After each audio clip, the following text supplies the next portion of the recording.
So I did this live stream a couple days ago, or a couple weeks ago actually, where I was talking about my top 4 favorite movies of the year so far. And well, that list has changed, and it has changed, and now I'm doing a top 5 since we're about like more than halfway through the year at this point. So here are my top 5 favorite movies of the year so far. But before we get into the list, I have 2 honorable mentions that came really, really close to making the list, and those 2 movies are Missing and Dungeons and Dragons: Honor Among Thieves. Those 2 movies I'm going to review at some point. I have reviews on Letterboxd, but I actually watched Dungeons and Dragons again yesterday. So that I'm going to have my review for you guys some point like in this weekend, or somewhere around this time. But Missing, I'm also going to review. But let's get into the list, starting at number 5. And, The Flash, it's a box office bomb. It's not doing very well at all. And, there's a lot of controversy. The Rotten Tomato score just keeps on going down and down and down. Now it's in like the 3-star range. It's not doing very well. But for me, that doesn't change my opinion. I had such a great time with this movie.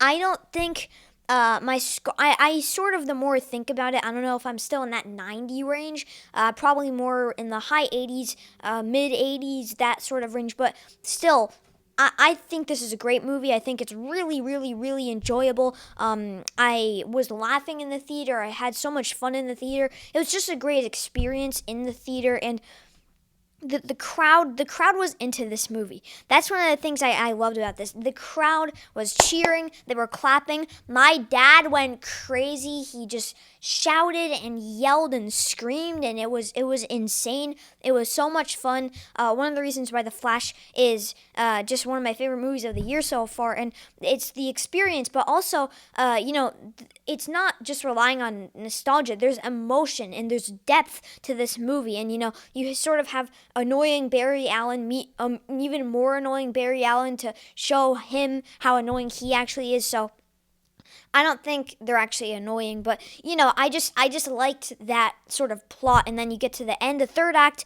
It's the worst act of the movie, but it's really fun in my opinion. The CGI it's a mess, but it's not. It's actually not a mess. I think it's better than a lot of people say it is.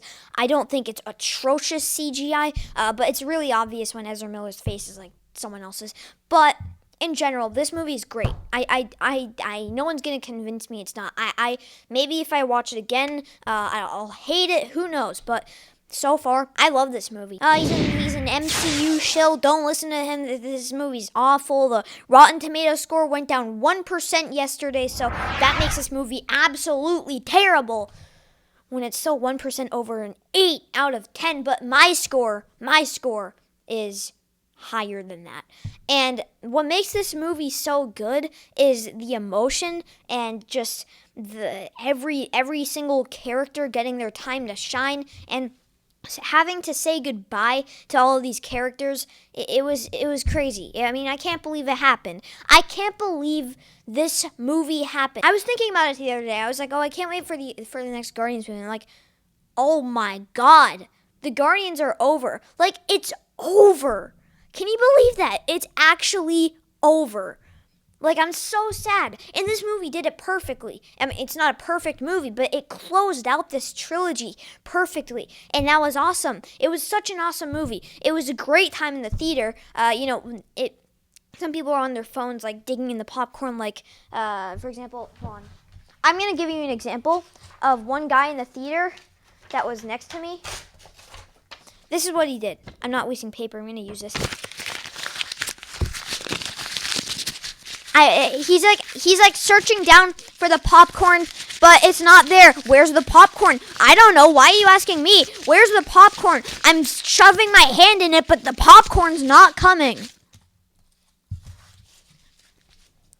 So yeah, people are annoying in the theater, but what can you do? I mean, you turn around and say, "Can you please just take the popcorn?" I don't know. That was kind of annoying, but the movie was not annoying. The movie was incredible. Rocket Raccoon. Oh my God, the best character, one of the best characters in Marvel history. He's maybe even in the top 3 after this movie. This movie is fantastic. I love it, and I can't believe I've only seen it once. I mean, one movie on this list I've seen 3 times or 4 times or something. And one other that I've seen. Like, this is the only movie on this list, besides The Flash, that I haven't seen again. So I really need to see it again, either in theaters or when it comes out in theaters. I don't know. But this movie's fantastic. I don't know where all the controversy is coming from, and it is a little dark, but I mean, it's still awesome. It's epic. Like it's great. See, I'm not actually like the biggest fan of basketball. I think it's awesome, and I love playing it all the time. I just like soccer a tad bit more. I know you can start arguing in the comments, but I don't care. I think soccer is just better for me, because I feel like with basketball there are more things that I'm just like I'm not a fan of, and in soccer I just have more fun playing it. But that doesn't take away from the fact that Air is an absolutely incredible movie. This movie, my goodness, I've seen it so many times, and I've only logged it twice on Letterboxd. No, I've seen it way more than that.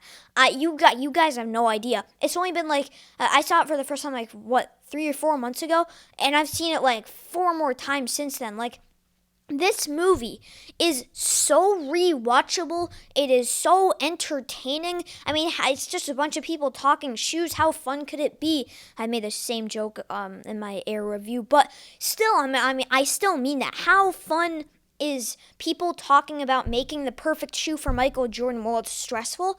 It's entertaining. The dialogue is witty, snappy, and it's incredible. The direction here, the writing, oh my god, one of the best movies in that caliber ever. It's insane. It's so good. I mean, I've seen it so many times, and I want to watch it again. I want to watch it again right now. It's that good. I adore this movie so much. I'm serious. Oh my god, I've seen this movie so many times. I'm tired of people saying that you can't watch movies 4 times in 1 month. But seriously, like, no other live action movie in 2023 gave me an experience in the theater like this. This is one of the best theater experiences of my lifetime. The crowd was into this movie. Every time someone's head got completely demolished, or someone got beaten up with nunchucks, someone's face just chopped off, when the dog peed on the dead body. It's just so many things, little things like that, make John Wick Chapter 4 one of the best experiences of all time, but also one of the best movies of all time. And I'm spoiling that my number one is also one of my favorite movies of all time, but in general, I can't believe how good this movie is. And I can't believe it lived up to the hype. I mean, it got like, people who saw the movie early were like, oh my god, this movie's a banger. And I'm like, whatever, I'm still going to be disappointed. And I was not. I was blown away. I was expecting for me to go like 80% with my score. No, I went 98. Yeah, this movie is a masterpiece. This is just one of the best masterpieces of masterpieces I've ever seen, and it's a masterpiece. Sure, the story isn't as compelling as the action, but the story, there was enough story, and it was a great story, and you know, it tackles these ideas of revenge and things like that are like hard hitting, but then the action is even more. It's violent, but it's incredible. It's everything that a John Wick movie should be, and it's the best John Wick movie, and one of the greatest movies of all time. I can go on and on and on. Kane is a great new character. Bill Skarsgård, he's such a great villain. It's so good. I mean, what else should I say? Like, I've made like 3 reviews on Letterboxd. I'm never gonna say that word again because it's gonna give me nightmares about how I can't use it anymore. But still, this movie is fantastic. Across the Spider-Verse is my favorite Spider-Man movie. I know in my ranking, Into the Spider-Verse was at number 1. I'm thinking about this movie even more, and it's moving up in my favorite movies of all time. I know not on Letterboxd because I can't, but I have like a Notion page with my favorite movies of all time, and it's just moving up the more I think about it. I've seen it twice now, and it's goodness, it's so good. The animation is stunning.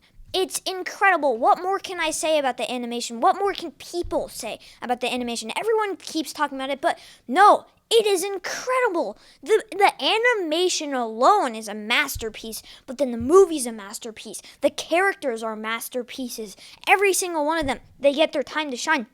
And, Spot is like, he doesn't want to be the villain of the day, so he becomes a really good villain, a menacing villain. By the end, it's crazy. And it's a Gwen story as much as it is a Miles story, and I loved that about this movie.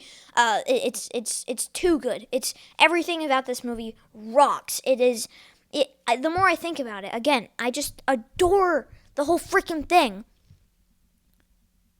There's like 5,000 billion spider people. I know that's not actually a number, but just this crazy number of spider people. And then you have like the characters. Each one of those spider people gets their time to shine. And not everyone, but all of the people that you're sort of like the main crew. With like Spider-Man 2099. Spider-Man 2099 is also a great character. And then, you have all of the visuals coming together with the direction, and the story's interesting too. And just the score.